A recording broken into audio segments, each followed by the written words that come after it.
خو دغه مسواک طریقه د استعمالې دا ده چې نیول یې په داسې شکل باندې وي دا درې ګوتې برسیره دغه خش نه ګوتم د لاندې دغه ګوتم د لاندې دا نیول په داسې شکل باندې بیا درې وارې لندول مسواک په اوبو لوند که اول چې استعمال شروع کوی دا د پاس زامې غاښ ښی طرف دغه طرف یې تیر که بیا دغسې چپ طرف ته بیا لاندې ښی طرف لاندې چپ طرف دا مخ طرف ته دا مخ طرف ته داسې نیول مخ طرف ته اول ښی لوری بیا داسې چپ بیا دا د لاندې ښی بیا د لاندې چپ دواري دغه اوبو د اول اوبو لندې چې تیرې کې شفا د هر مرض د فارم ده بیا یې دواري لوند که بیا دغه غاښونه د ننې د طرف نه ښی طرف بیا لاندې طرف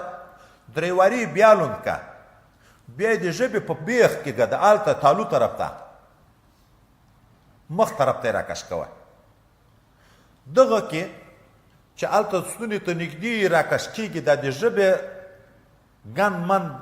ځګ هر شی راوځي نبي کریم صلی الله علیه وسلم به دومره بیخ ته رسوه چې موږ تاسو ته به یو حدیث کې راځي کانه یتهوع لکه قی چې سړی کوي دا اخر ته چې ورسېږي داسې زړه په راجګېږي په داسې شکل په دغه شکل کې پایده دام د وای بیا بلغم د سینې هم ښه جدا کېږي دا د معدې تیزابیت هم ختمېږي څوک چې دا د معدې ضعف لري د معدې کم تیزاب لري خصوصا د سهار په اوداسه کې خصوصا چې په نارې خوراک مراک چینی شوي د سهار په اوداسه کې ځکه په ډک نس باندې خو هلته قی بیا شی راځي د سهار په اوداسه کې چې استونې بیخ ته رسوي او داسې اندازه دو درې وارې وکړي ورسره دلته څه اوبه راوځي دا د معدې تیزابیت وایي خدای وینې متعال ورسره ختموي او ثواب یې دومره زیاتېږي هر هغه لمونځ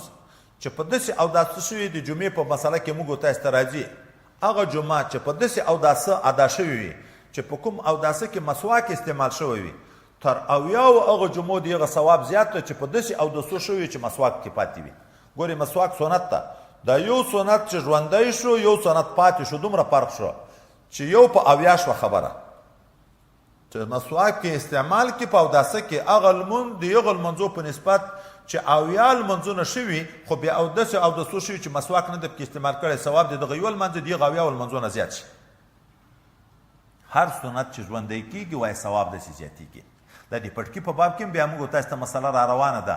2 رکعته په پټکي کې د اویاو رکعتونو چې بې پټکی وي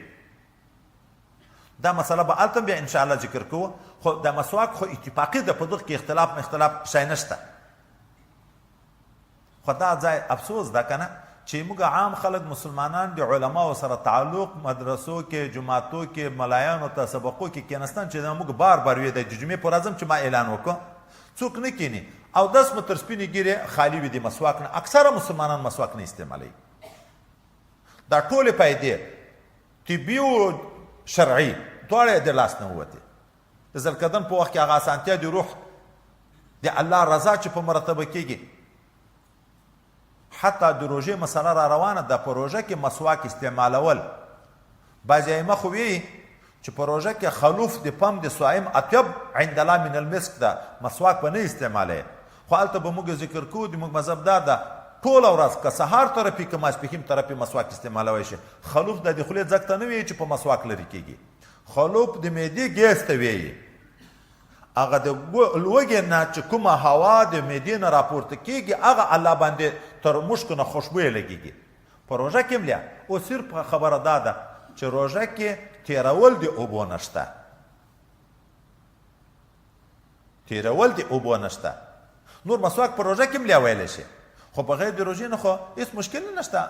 په هر اوداسه کې په اول اوبو کې شفا هم د هر مرض دپاره دا نور دوارې اوبو به بیا نه تیري هغه به کوشش کوي چې توی کړي خو اوبو تیروله کې هم داسې به نه کوي چې د اوله چې مسواک لوند کوم اوبو به داسې زبېښي نه دا مسواک کش کول دا نه دا اوبو چې د لاړو سره ګډې شوې